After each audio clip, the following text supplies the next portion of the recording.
guests we've had in the past. We've done some stuff with people who are working with music, with comedy, with content creation.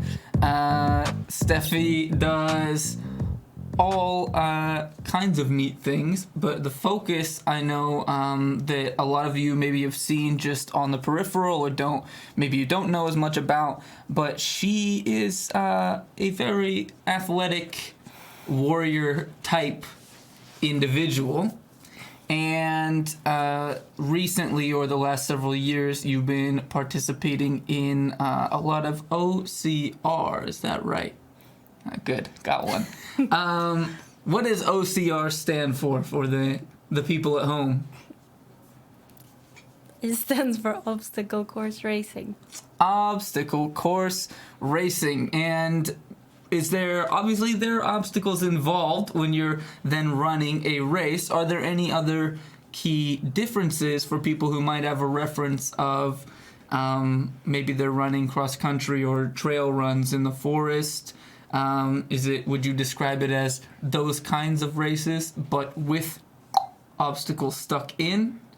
And about how many per race usually are there? Kind of depends on what race, but I think the standard is 40. 40. And over what distance would that be in a race that might have 40 obstacles? 8 kilometers, so you can translate that. 8 kilometers, 5-6 miles, something like that. You got a yes queen in the chat. Excellent.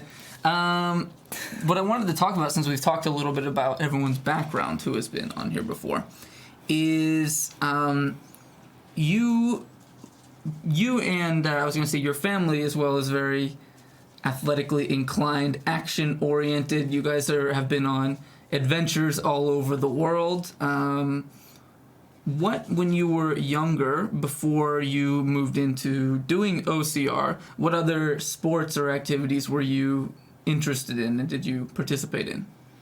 My main sport was soccer, but I did other sports too, but not as a main thing. Mm-hmm. And when did you stop with soccer? When I was 16. And why? Because I had a knee injury and couldn't play anymore. And I know that was probably not fun, a very tough period of time. That was a hard period of my life. Yeah, and how long did that period last from that knee injury before you were able to start doing some of these things you wanted to be able to do again? 7 years. 7 years. Mm-hmm. What were you able to do in that meantime? I mean, I know you're you, so you weren't just on a couch all the time. Well, the only thing I could do was do rehab. So I did rehab for 7 years. So you were doing basically physical rehab to rebuild strength for that time. And eventually... Get up, Mama Vita. Yes, we do. Hey, welcome, Scoos.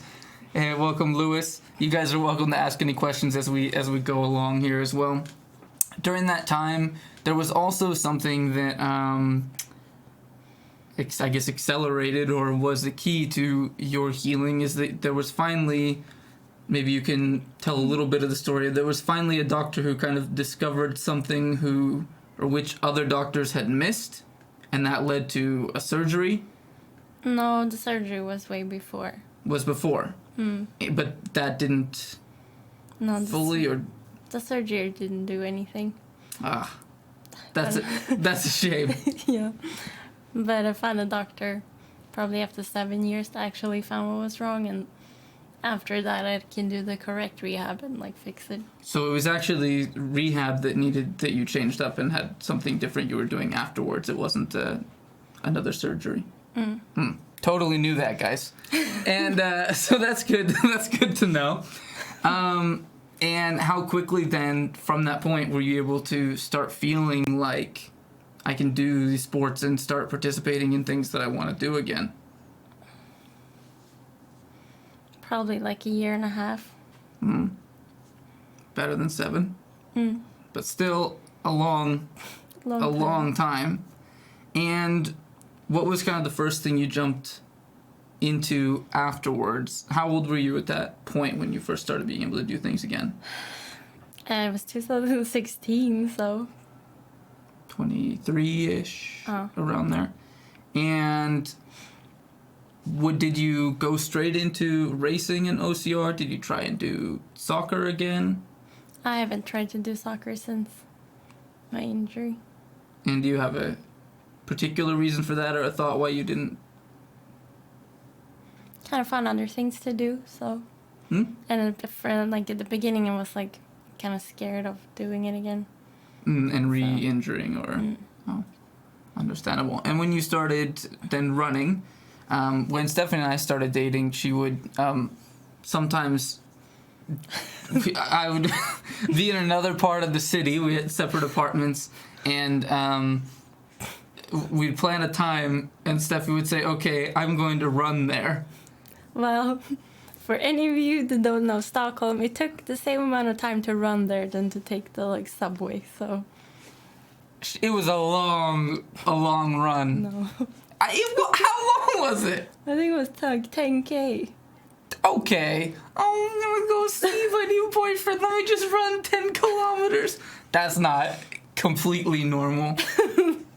But it's you. It was very endearing.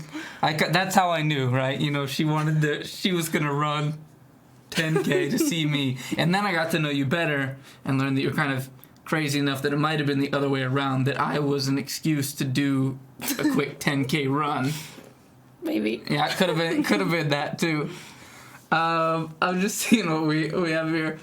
Lewis says, okay, one question. This may or may not be a super important one, but we want to give Chad a chance to ask here. Steffi, would you rather fight a grizzly bear in the water or a cobra in a phone box, like a phone booth?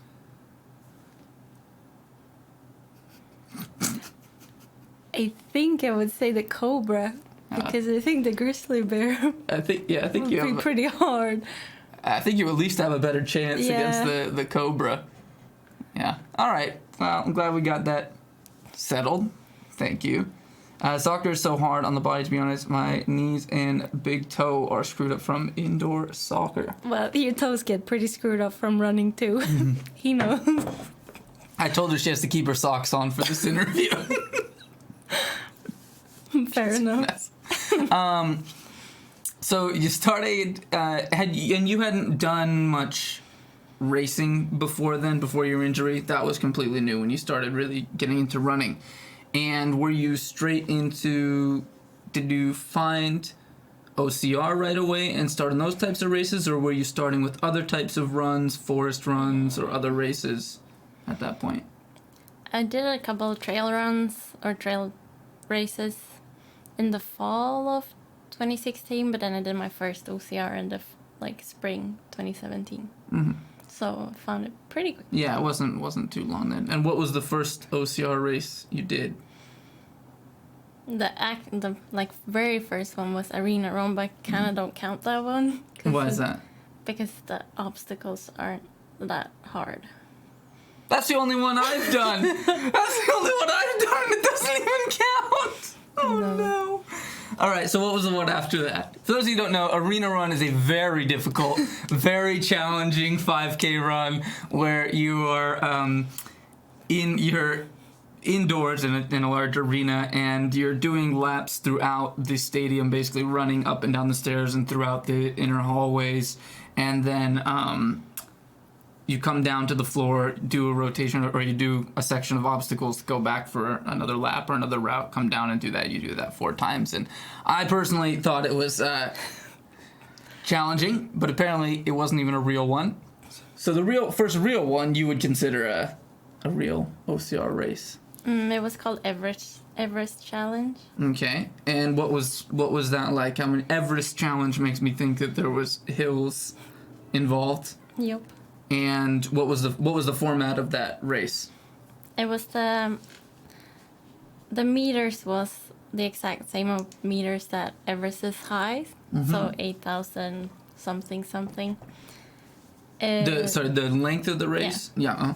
And then it was on a ski hill, and you had to wear masks because you can't breathe very well on Everest. Yeah. And then just a lot of obstacles. Okay. What was that how did you do in that race compared to maybe how you expected going into your first one with some tough obstacles? What did you think of the obstacles on that one? I think it was like fun obstacles. It was like not super easy, but not super hard. It was like medium. And I think I did pretty well. Nice. I think I ended up at like 12th place. Nice. And how many approximately races have you done since then? You guys don't know this, but there is a large stack of medals from doing these races.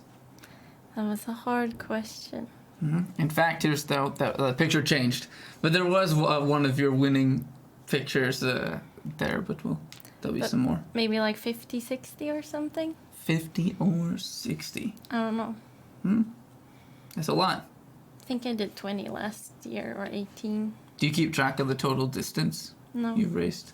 That'd be interesting to know how many total kilometers it's been. I'll say, when I ran, the toenails were popping off regularly. Alerts off. Yeah, sorry about that, Hurricane. I will get to it. I have some alerts to get to. We'll do it afterwards. What's going on? Owes the stream. Yeah, I do. I owe 10 freestyles to the stream later. I know. Any plans to climb Mount Rainier? Yes. Mama Vita wants to ask. Steffi it's on the list. It's on the list. Yes. What's a meter? Dumb it down for Americans. Can someone in the chat maybe type a conversion? Google the conversion so we have a point of reference. Yeah, so this is a good question. So there are a lot of races that come to mind when I think of OCR, like basically one that's popular in the U.S., Tough Mudder, right? Are those considered OCR races? Are there certain things that, I know, like OCR being a relatively new and evolving sport, are there certain things that, like, is there a certain organization right now that certifies certain things an OCR race should be? No, not really. Like, it's more up to the individual. Yeah, but they have the like world championship and those kind of things, so they're like certified. But yeah, and I think we have some pictures from the world championship here on the screen. What timing! But yeah, you were very muddy. So here she is. You guys can see on screen. That's from the World Championships. Was that 2019? Yeah. And what did you think of that? Pretty fun. Yeah. And the level of competition at that one, pretty high. Pretty high. Yeah. And you have, well, so this is going about OCR in the U.S. Sounds pretty legit. USAOCR.org. They got a website. After you climb Rainier, we can try the new Rainier hard seltzer to celebrate. Apparently, there's a brand there. Rainier Brewery has a hard seltzer. Nice. I'm sure we have a great OCR in Seattle in the summer. You should come. Yes. Yeah, I've already talked with Trent about this. Yeah. The next time we come, like during summer, we will do a race. So my uncle and some of his family, for those of you in chat, my Uncle Trent, he has done some of these races before and has done some for fun in and around Seattle. So it's on the plan when we get Steffi over to the States for a summer trip. You sure you're not from Wisconsin? We find every excuse to incorporate drinking into everything. So you, I know as well, have had several races where you've come in first place in them. Do you remember the first one that you won after you started doing it? Which one was that? What was it called? Nattruset. Okay. What does that It's basically mean? basically a trail run in a swamp where there's just mud everywhere. For 5K in the middle of the night, so I have to use a headlamp. How do you keep your shoes on? Yeah, you have special shoes. Yeah. Were people losing their shoes?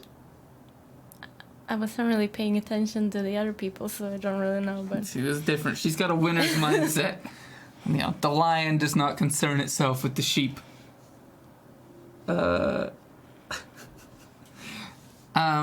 And how many people were running in that race? Do you know? no. Was that the one you called me at when I was at Sebastian's? Yep, you didn't answer at first. Yeah, and I got worried. And I was like, what's she calling about? And then I was just like, oh my Brandon, oh my God. And I was like, oh no, what happened? I just got to a party at my friend's place. She's like, I won. It was very cute. Very cool. And that's happened a few more times since then.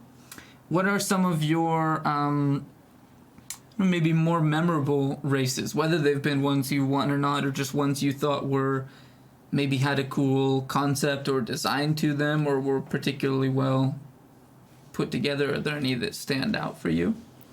Well, obviously the World Championship, but besides that, I have two that I think about. There was one in... I'm just bringing up chat on my phone, so it's a little... Smart. It was called Ice Bug Race, like so in the North part of Sweden. It was basically like an OCR race on ice. Yeah.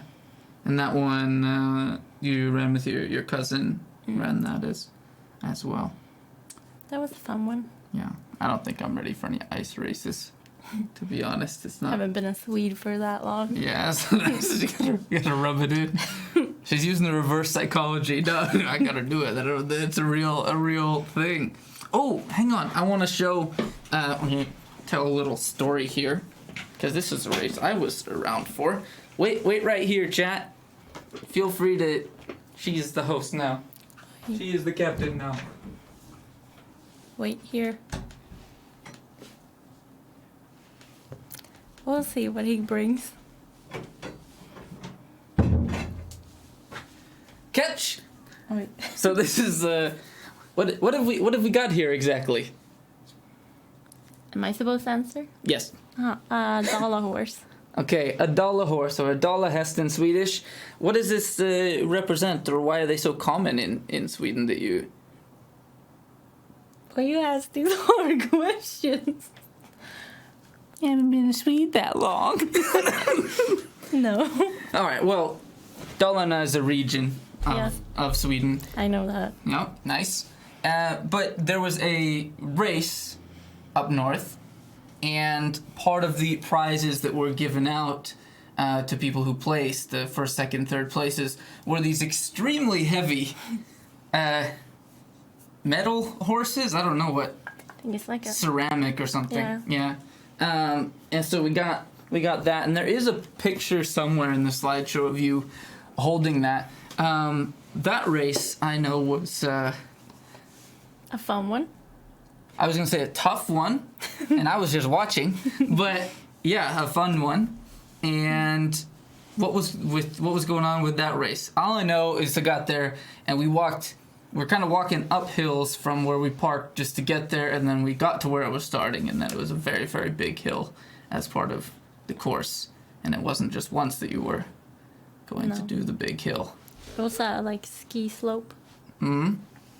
But in the summer, so. Oh. No snow. No snow for that one. And... With obstacles. Yeah, in fact, I remember that was one of the races where they had an actual, like, treadmill... Oh, yeah. At the end, finish. like a big mechanical treadmill that was very tough for a lot of people to get up as well. But you were able to do it? Yeah, that was fun. That one her parents were going to watch. I surprised Steffi to come up for that one. Have either of you been to the Arctic Circle? Why doesn't it have a tail? I don't know. None of them have a tail. There's a little. Can you grab that one on the desk there? Maybe. Oh. Yeah, I don't see. There's a little one here too. It's just the structure. I don't know. Doesn't have a tail. That's just how they're made. Oh, sorry. I have not. Have you been to the... I've flown through... So, have you been to the... No, I feel like I should have been since my mother is from up north, but not yet, but probably or hopefully soon. Mm-hmm. We have a question. from Ass of Love, the new solid username, saying what kind of obstacles. There's a lot of different types of obstacles that are in these. Are there some, I don't know, maybe a couple that you think are the most fun, or maybe some that you dread the most, or that take the most training to try and be able to complete? It kind of depends on what race, because some races have more, like, there's a race in Sweden called Tough Viking, and like the races are really fun, but the obstacles aren't very difficult if you're used to obstacles. Mm. But they're always like fun ones to like, I know, a lot of rings, rope climbs, low rigs. What's a low rig?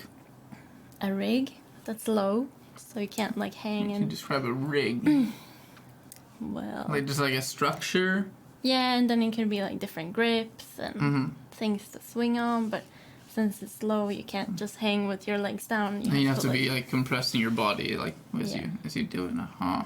But there are a lot of different obstacles. Yeah. Like, And it's pretty cool too if you guys start looking into some of these races, depending on, you know, the like size of the organizer and things as well. And sometimes it's even kind of fun with the smaller ones as well, because people will get very creative with what they turn into obstacles and what you have to balance on or jump between or do when you're there's the horse. doing these. What's that? The horse. There's the picture of her holding. She has it under her arm. There might be a little. That was when I believe you got second place in that race, and there was the horse and a number of.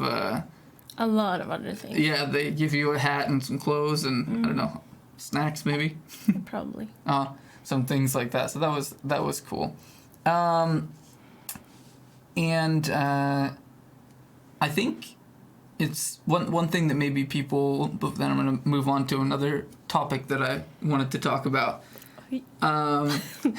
But one thing that might be interesting to know, because you know there are people different levels participating in these races, and certain ones, for example, going to the world championships and things, then you have or those, or even just some percentage of people in every race are elite or professional athletes that do or want to do this at the highest level that they can.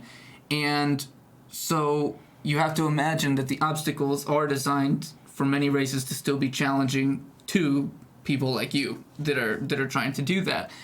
What happens generally in one of these races when you can't complete an obstacle? So you come to something that you maybe attempt a few times and you can't do it as it's supposed to be done. It's different if you compete as like anyone, like you. Like kind of like the open division, like to come and then do it. it's usually like you have a couple of tries, and if you can't do it, you get like we call it straffrunda, so you get to like run an extra loop and like do a something. penalty loop. Yeah, exactly.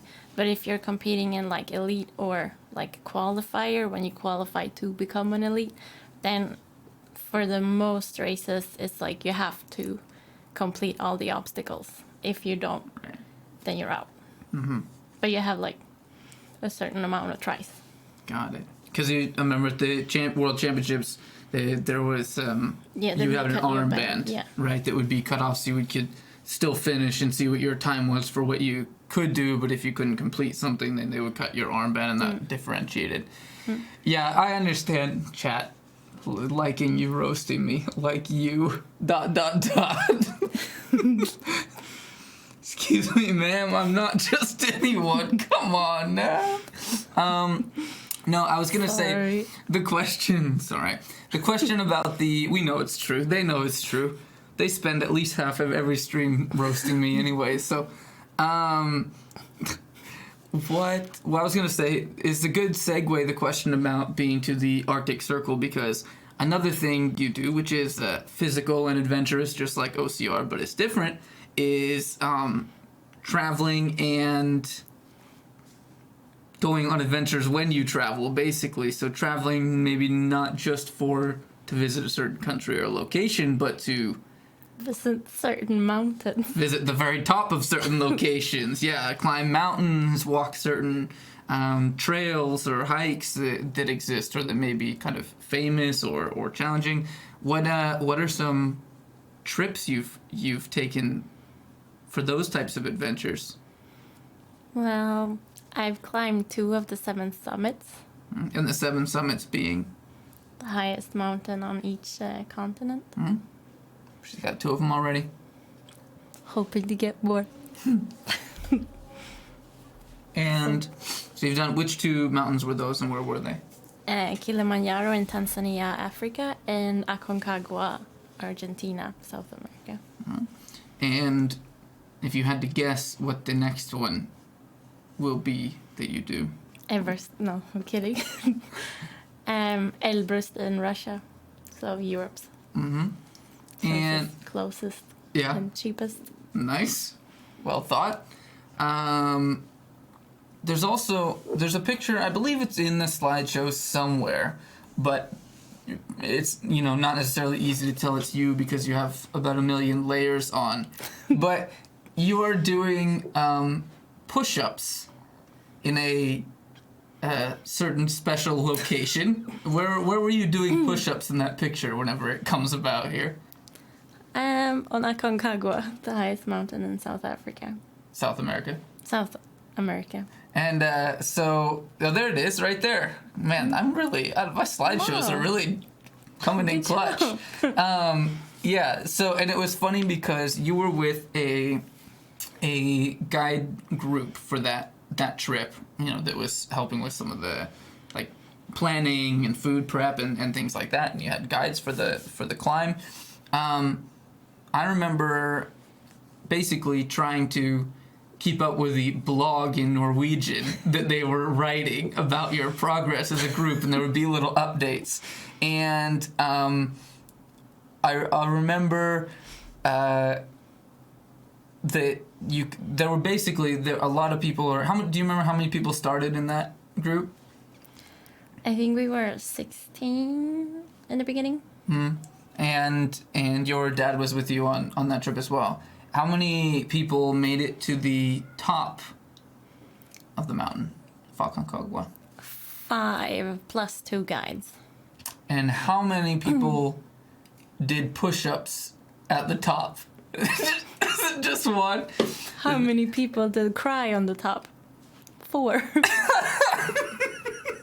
How many of those did push-ups? 0. My gosh, the confidence on this one. Well deserved though. No, I remember as well because I read about that in their blog post where the guide had written that 5 people made it to the top with us today, and there was a special statement about you and how alert and fine you seemed while everyone was basically dying, and that you started doing some victory push-ups on top of the tallest peak in South America. Yeah, but I have a competition with my brother because he did push-ups on Kilimanjaro, so I have to beat the family record every time I climb higher. This is what I mean about the family. And speaking of which, that your dad has accompanied you on many of these, and there was maybe a picture in here somewhere of your dad with you at one of the races. Has he been doing those kind of from when you started, or starting to participate in those, or what's so funny about that? I had him with me at the Everest challenge, but he tore a muscle and he doesn't want to go with me anymore, so he just comes to cheer for me. But he's done some. Yeah, he does the arena one, but he look at the shade she puts on the arena run. Dad came on that. Yeah, because he can do them with the torn muscles and they're not. Saying it's not real, but then you're saying people can do it with the torn muscles. Yeah, but now I don't he feel can like do that one because it's pretty easy compared I know, to this is what I'm on about. I am proud of doing arena run. Should be. And Steffi's going, Oh, well, that's a run that a 60-some-year-old man with torn muscles can do. Yeah, true. She's a baller. Yes, absolutely. Were you doing push-ups and crying? No, she wasn't doing the crying. Yeah, she's too tough for that. What are you gonna do? I get to do the crying in the relationship. Yeah. Well, anyways, on another thought, what other places have you traveled to? You were in India. Yeah. You've been to China, Australia. How many trips to Africa? Just the one? No, I've been to Africa 3 times. Just kidding. 3. This is what Swedish 5 weeks paid vacation will get you. You all, even if you don't want to travel, you all should want this. No, I think that's fantastic, and also it's a great way to socialism bad. I guess it's a great way to also kind of have unique things to do almost everywhere you go, because pretty much anywhere you visit will have some aspect of nature that, if that's something you enjoy, you can be out in and exploring. Besides Seattle, mountain climbing in Russia, what are some places you'd like to go, or things you'd like to see in your life that you haven't gotten to do yet? I want to visit more places in South America. In South America? Any particular that you've thought of? There's a mountain in Bolivia I want to climb. Mm-hmm. And I have heard something about some Arctic ambitions, that maybe you want to go see some polar bears. Yeah. Live and in person. That I can do when I'm old. Oh. Yeah, as long as you're not like too close. Yeah. You probably shouldn't do it. You probably shouldn't do it at any age. So. Yeah, true. You're very strong, but I don't know about maybe not polar bear strong. It really does some beautiful nature come during this summer. Yes, she's looked into it. Steffi. To Seattle? Yeah. Yeah. Like, what? I've also seen when the best races in Seattle is, so. Their ideas. Sweden is the Ice Hotel. Mm-hmm. Yeah. See, We have more things than just the Ice Hotel. I'm kind of basic, though. I do want to see that. I want to go to the Ice Hotel. Steffi's just like, lame. It's a hotel, but colder. Yeah. And, throwing shade everywhere.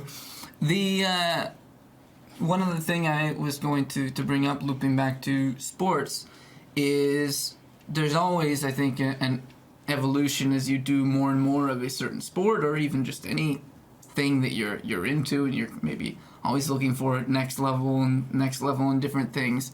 And you are technically an ultra runner now, could you say? Technically, I am. What's the technical requirement? You need to have run like an ultra distance. Right, but what is an ultra distance? Yeah. I'm gonna go ahead and do kilometers. Of course. Or I could just say it must be longer than a marathon. Okay. So longer than a marathon. And Steffi, will you please describe your perfect burger? That's a good question. Actually, it involves truffle. She's burger obsessed. Probably anything with truffle mayo and as the sauce. Good question. Solid. Know your audience. Standard definition is any time past a marathon or 26.2 miles. Yeah, no thanks. You did. There's a lot of challenges also in this community that take different forms. There's one you did not so long ago that involved waking up at midnight, was it? Or waking up before so you're ready at midnight. Right. And what was that challenge? I remember when this was going on. It was kind of crazy. This is one of those things where, your average person thinks, wow, that's odd. And Steffi thinks, ooh, fun. I bet I can do that.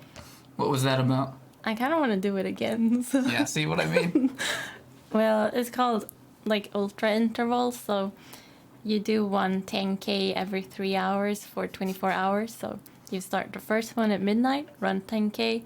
Then you start the next one at 3, 10K, and then 6, 10K. So you run 80 kilometers. So 50 miles during a day. 24 hours. Wow. That sounds Fun, right, guys? Easy. No big deal.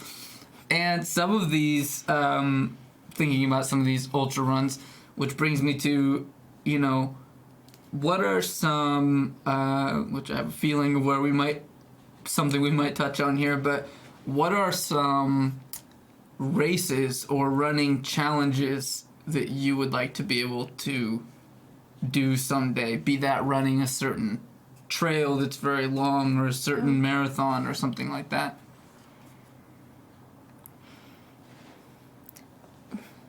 It's a very hard question. Besides like qualifying for and running the European champs and world champ, again, I don't really have like a certain race that I'm like, oh, I really need to do that one. Or there are like some OCR races in Europe that I want to try, but not like I must go and do this one. Major hurricane in the chest. It would be an endless 10K for me. I would take 3 hours to run 10K. That's what I'd be afraid of. No rest at all. Well, the reason I bring this up too is obviously this is it's one of those long shot things. It's me being a rap superstar. Maybe not. I don't know. But you had us watch a documentary that you had found not that long ago, maybe I should mention that one. Which was really interesting, right? What was that race? That's a very special race. The Barkley Marathons. The Barkley Marathons. I kind of would lie if I would say I don't want to do that one. Yeah.